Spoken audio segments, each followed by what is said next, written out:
Assalamualaikum warahmatullahi wabarakatuh. Perkenalkan, nama saya Agi Ananda Pratama, NIM 220822 nanti. Assalamualaikum warahmatullahi wabarakatuh. Perkenalkan, nama saya Agi Ananda Pratama, biasa dipanggil Agil, NIM 22080004. Baiklah, di sini saya akan menyampaikan materi yang kedua atau praktikum yang kedua tentang mengukur dua garis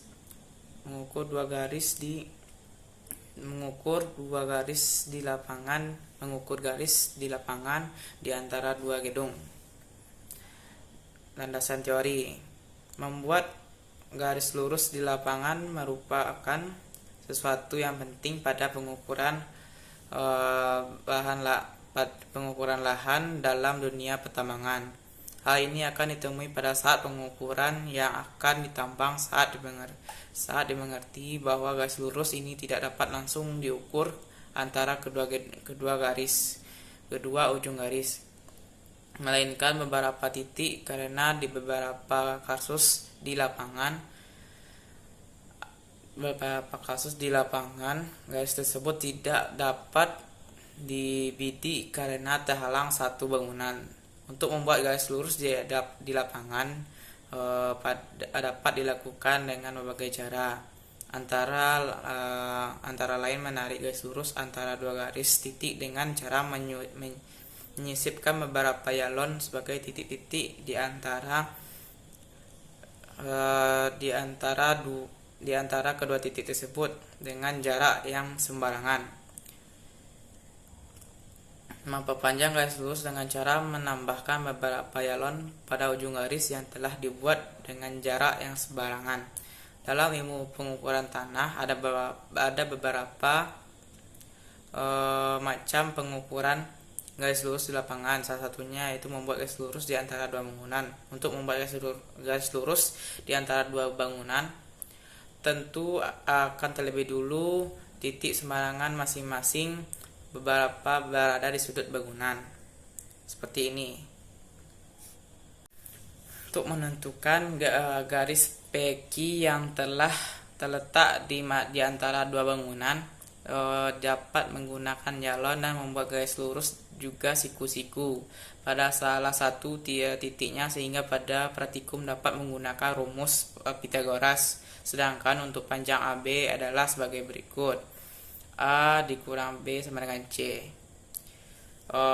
Yang selanjutnya alat dan bahan yang diperlukan: yang pertama adalah yalon, 2 penukur, ketiga kompas, kelima pita ukur, keenam alat buku tulis untuk mencatat data yang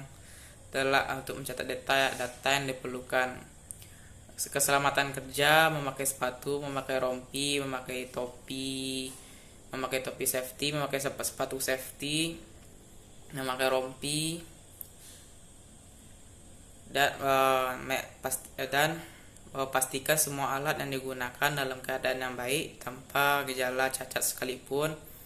Hindari kerusakan dan kehilangan alat praktikum. Langkah kerja: yang pertama, persiapan: siapkan semua alat yang dibutuhkan. Yang kedua, buatlah bon alat yang sudah ditandatangan dan diketahui oleh dosen pengantar. Selanjutnya menuju lokasi praktikum. Setelah itu prosedur kerja: yang pertama, dirikan yalon di titik P dan di titik Q. Seseorang memegang yalon dan ditancapkan Q dan membidik ke P. Seseorang lagi menancapkan yalon di B sesuai dengan instruksi dari A sampai yalon AB segaris. Selanjutnya yalon A digeser sesuai instruksi sehingga yalon BA dan Q segaris. Selanjutnya yalon A digeser sesuai instruksi sehingga yalon A2 B2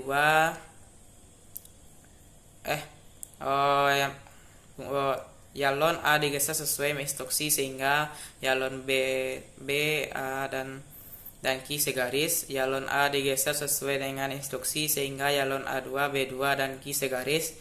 Dan yang terakhir yaitu yalon B2 digerak sesuai instruksi sehingga yalon B3, A2 dan Q segaris. Nanti hasil jadinya pada garis yang pada titik yang telah diukur kayak gini. Ini P dan Q. Dan ini adalah beberapa titik yang kita perlukan untuk mengukurnya.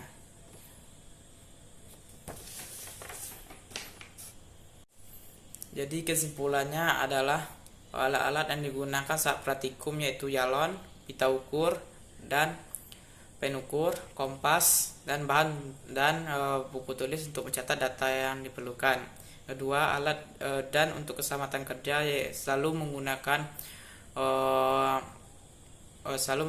perlengkapan safety seperti topi safety, rompi, sepatu, dan lain-lain.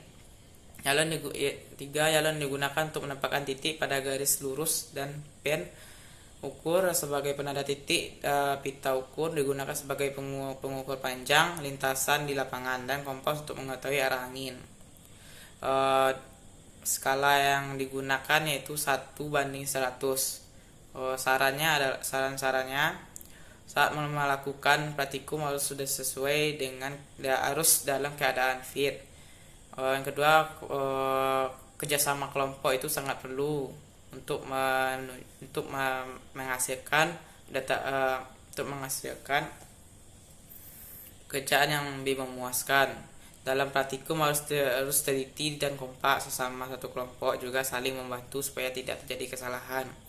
Ketiga, dalam praktikum selanjutnya harus lebih baik. Sekian dari saya. Assalamualaikum warahmatullahi wabarakatuh.